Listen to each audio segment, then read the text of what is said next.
मुंशी प्रेमचंद के लिखे उपन्यास गोदान के दूसरे भाग का वाचन। सेमरी और बेलारी दोनों अवध प्रांत के गांव हैं। जिले का नाम बताने की कोई जरूरत नहीं। होरी बेलारी में रहता है, राय साहब अमरपाल सिंह सेमरी में। दोनों गांवों में केवल 5 मील का अंतर है। पिछले सत्याग्रह संग्राम में राय साहब ने बड़ा यश कमाया था। कौंसिल की मेंबरी छोड़कर जेल गए थे। तब से उनके इलाके के आसामियों को उनसे बड़ी श्रद्धा हो गई थी। ये नहीं कि उनके इलाके में असामियों के साथ कोई खास रियायत की जाती हो या डांड और बेगार की कड़ाई कुछ कम हो, मगर ये सारी बदनामी मुख्तारों के सिर जाती थी। राय साहब की कीर्ति पर कोई कलंक न लग सकता था। वो बेचारे भी तो उसी व्यवस्था के गुलाम थे। जाब्ते का काम तो जैसे होता चला आया है वैसा ही होगा। राय साहब की सज्जनता उस पर कोई असर न डाल सकती थी, इसलिए आमदनी और अधिकार में जौ भर की भी कमी न होने पर भी उनका यश मानो बढ़ गया था। असामियों से वो हंसकर बोल लेते थे, यही क्या कम है, सिंह का काम तो शिकार करना है। अगर वो गरजने और गुर्राने के बदले मीठी बोली बोल सकता तो उसे घर बैठे मनमाना शिकार मिल जाता। शिकार की खोज में जंगल में न भटकना पड़ता। राय साहब राष्ट्रवादी होने पर भी हुक्काम से मेलजोल बनाए रखते थे। उनकी नजरें और डालियां और कर्मचारियों की दस्तूरियां जैसी की तैसी चली आती थी। साहित्य और संगीत के प्रेमी थे, ड्रामा के शौकीन, अच्छे वक्ता, अच्छे लेखक, अच्छे निशानेबाज। उनकी पत्नी को मरे आज 10 साल हो चुके थे, मगर दूसरी शादी न की थी।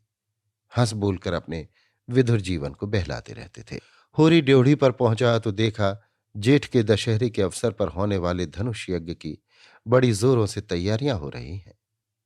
कहीं रंगमंच बन रहा है, कहीं मंडप, कहीं मेहमानों का आतिथ्य गृह, कहीं दुकानदारों के लिए दुकानें। धूप तेज हो गई थी, पर राय साहब खुद काम में लगे हुए थे। अपने पिता से संपत्ति के साथ साथ उन्होंने राम की भक्ति भी पाई थी और धनुष यज्ञ को नाटक का रूप देकर उसे शिष्ट मनोरंजन का साधन बना दिया था। इस अवसर पर उनके यार दोस्त हाकिम हुक्काम सभी निमंत्रित होते थे और 2-3 दिन इलाके में बड़ी चहल पहल रहती थी। राय साहब का परिवार बहुत विशाल था। कोई 150 सरदार एक साथ भोजन करते थे। कई चचा थे, दर्जनों चचेरे भाई, कई सगे भाई, 20 नाते के भाई।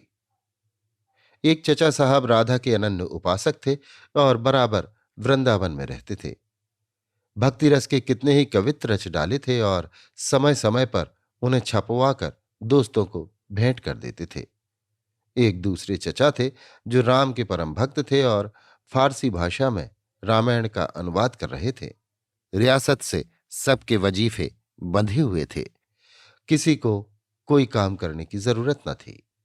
होरी मंडप में खड़ा सोच रहा था कि अपने आने की सूचना कैसे दे कि सहसा राय साहब उधर ही आ निकले और उसे देखते ही बोले, अरे तू आ गया होरी, मैं तो तुझे बुलवाने वाला था। देख, अब की बार तुझे राजा जनक का माली बनना पड़ेगा। समझ गया ना? जिस वक्त श्री जानकी जी मंदिर में पूजा करने जाती हैं उसी वक्त तू एक गुलदस्ता लिए खड़ा रहेगा और जानकी जी को भेंट करेगा। गलती न करना और देख, असामियों से ताकीद करके कह देना कि सबके सब शगुन करने आए। मेरे साथ कोठी में आ, तुझसे कुछ बातें करनी हैं। वो आगे आगे कोठी की ओर चले, होरी पीछे पीछे चला।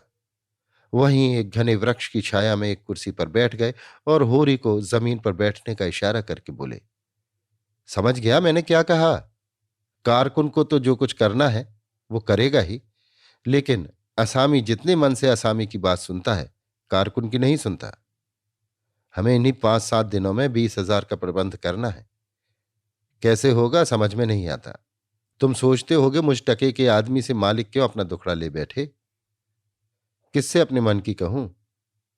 ना जाने क्यों तुम्हारे ऊपर विश्वास होता है।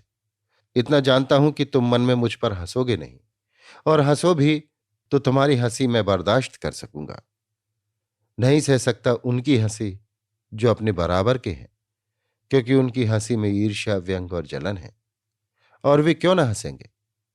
मैं भी तो उनकी दुर्दशा और विपत्ति और पतन पर हंसता हूं, दिल खोल कर तालियां बजाकर। संपत्ति और सहृदयता में बैर है। हम भी दान देते हैं, धर्म करते हैं, लेकिन जानते हो क्यों? केवल अपने बराबर वालों को नीचा दिखाने के लिए। हमारा दान और धर्म कोरा अहंकार है, विशुद्ध अहंकार। हम में से किसी पर डिग्री हो जाए, कुर्की आ जाए, बकाया मालगुजारी की इल्लत में हवालात हो जाए, किसी का जवान बेटा मर जाए, किसी की विधवा बहू निकल जाए, किसी के घर में आग लग जाए, कोई किसी वेश्या के हाथों उल्लू बन जाए या अपने असामियों के हाथों पिट जाए, तो उसके और सभी भाई उस पर हंसेंगे, बगले बजाएंगे, मानो सारे संसार की संपदा मिल गई है। और मिलेंगे तो इतने प्रेम से जैसे हमारे पसीने की जगह खून बहाने को तैयार है। अरे और तो और हमारे चचेरे, फुफेरे, ममेरे, मौसेरे भाई जो इसी रियासत की बदौलत मौज उड़ा रहे हैं, कविता कर रहे हैं और जुए खेल रहे हैं, शराबें पी रहे हैं और अय्याशी कर रहे हैं, वो भी मुझसे जलते हैं। आज मर जाऊं तो घी के चिराग जलाएं। मेरे दुख को दुख समझने वाला कोई नहीं। उनकी नजरों में मुझे दुखी होने का कोई अधिकार ही नहीं है। मैं अगर रोता हूं तो दुख की हंसी उड़ाता हूं। मैं अगर बीमार होता हूं तो मुझे सुख होता है। मैं अगर अपना ब्याह करके घर में कलह नहीं बढ़ाता तो ये मेरी नीच स्वार्थ पड़ता है। अगर ब्याह कर लूं तो ये विलासांधता होगी। अगर शराब नहीं पीता तो मेरी कंजूसी है। शराब पीने लगूं तो वो प्रजा का रक्त होगा। अगर अय्याशी नहीं करता तो अरसिक हूं।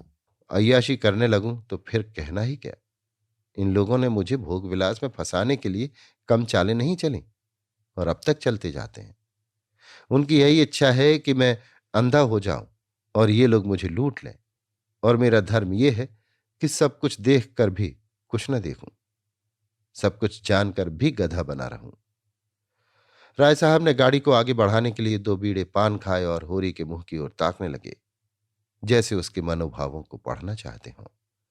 होरी ने साहस बटोर कर कहा, हम समझते थे कि ऐसी बातें हम ही लोगों में होती हैं, पर जान पड़ता है बड़े आदमियों में भी उनकी कमी नहीं है। राय साहब ने मुंह पान से भरकर कहा, तुम हमें बड़ा आदमी समझते हो। हमारे नाम बड़े हैं पर दर्शन थोड़े। गरीबों में अगर ईर्ष्या या वैर है तो स्वार्थ के लिए या पेट के लिए। ऐसी ईर्ष्या और वैर को मैं क्षम समझता हूं। हमारे मुंह की रोटी कोई छीन ले तो उसके गले में उंगली डालकर निकालना हमारा धर्म हो जाता है। अगर हम छोड़ दें तो देवता है। बड़े आदमियों की ईर्ष्या और वैर केवल आनंद के लिए है। हम इतने बड़े आदमी हो गए हैं कि हमें नीचता और कुटिलता में ही निस्वार्थ और परम आनंद मिलता है। हम देवतापन के उस दर्जे पर पहुंच गए हैं जब हमें दूसरों के रोने पर हंसी आती है। इसे तुम छोटी साधना मत समझो। जब इतना बड़ा कुटुंब है तो कोई ना कोई तो हमेशा बीमार रहेगा ही। और बड़े बड़े आदमियों के रोग भी बड़े होते हैं। वो बड़ा आदमी ही क्या, जिसे कोई छोटा रोग हो। मामूली ज्वर भी आ जाए तो हमें सरसाम की दवा दी जाती है। मामूली फुंसी भी निकल आए तो वो जहरबाद बन जाती है। अब छोटे सर्जन और मझोले सर्जन और बड़े सर्जन तार से बुलाए जा रहे हैं। मसीहुल मुल्क को लाने के लिए दिल्ली आदमी भेजा जा रहा है, भिषगाचार्य को लाने के लिए कलकत्ता। उधर देवालय में दुर्गा पाठ हो रहा है और ज्योतिषाचार्य कुंडली का विचार कर रहे हैं और तंत्र के आचार्य अपने अनुष्ठान में लगे हुए हैं। राजा साहब को यमराज के मुंह से निकालने के लिए दौड़ लगी हुई है। वैद्य और डॉक्टर इस ताक में रहते हैं कि कब इनके सिर में दर्द हो और कब उनके घर में सोने की वर्षा हो। और ये रुपए तुमसे और तुम्हारे भाइयों से वसूल किए जाते हैं भाले की नोक पर। मुझे तो यही आश्चर्य होता है कि क्यों तुम्हारी आहों का दावानल हमें भस्म नहीं कर डालता। मगर नहीं, आश्चर्य करने की कोई बात नहीं।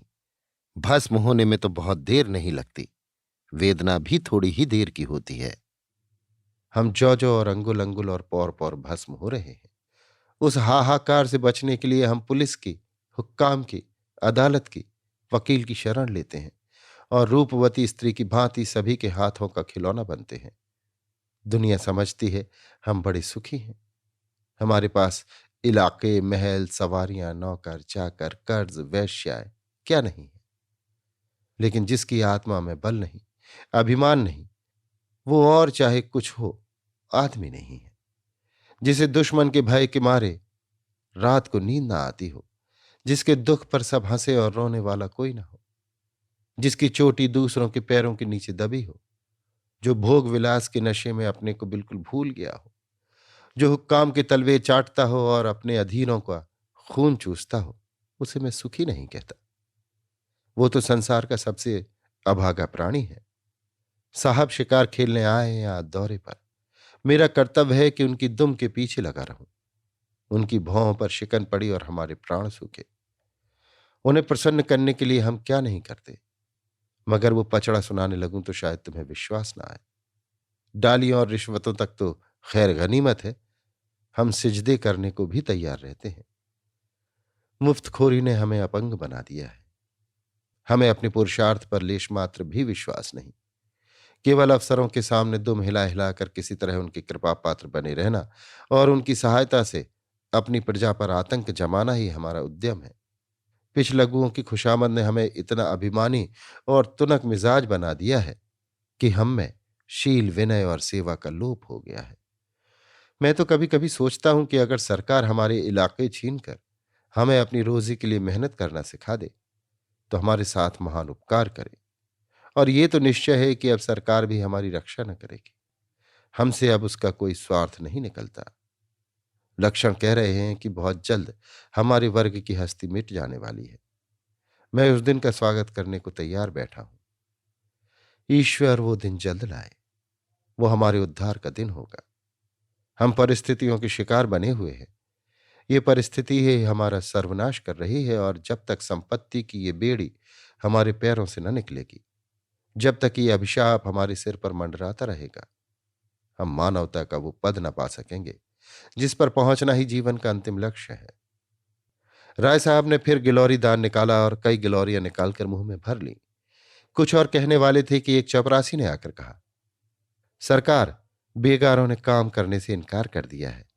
कहते हैं जब तक हमें खाने को न मिलेगा हम काम न करेंगे। हमने धमकाया तो सब काम छोड़कर अलग हो गए। राय साहब के माथे पर बल पड़ गया। आंखें निकाल कर बोले, चलो मैं इन दुष्टों को ठीक करता हूं। जब कभी खाने को नहीं दिया तो आज ये नई बात क्यों? एक आने रोज के हिसाब से मजूरी मिलेगी जो हमेशा मिलती रही है, और इस मजूरी पर काम करना होगा, सीधे करें या टेढ़े। फिर होरी की ओर देखकर बोले, तुम अब जाओ होरी, अपनी तैयारी करो। जो बात मैंने कही है उसका ख्याल रखना। तुम्हारे गांव से मुझे कम से कम 500 की आशा है। राय साहब झल्लाते हुए चले गए। होरी ने मन में सोचा, अभी ये कैसी कैसी नीति और धर्म की बातें कर रहे थे और एकाएक इतने गर्म हो गए। सूर्य सिर पर आ गया था। उसके तेज से अभिभूत होकर वृक्षों ने अपना पसार समेट लिया था। आकाश पर मटियाली गर्द छाई हुई थी और सामने की पृथ्वी कांपती हुई जान पड़ती थी। होरी ने अपना डंडा उठाया और घर चला। शगुन के रुपए कहां से आएंगे, यही चिंता उसके सिर पर सवार थी। अभी आप सुन रहे थे मुंशी प्रेमचंद के लिखे उपन्यास गोदान के दूसरे भाग का वाचन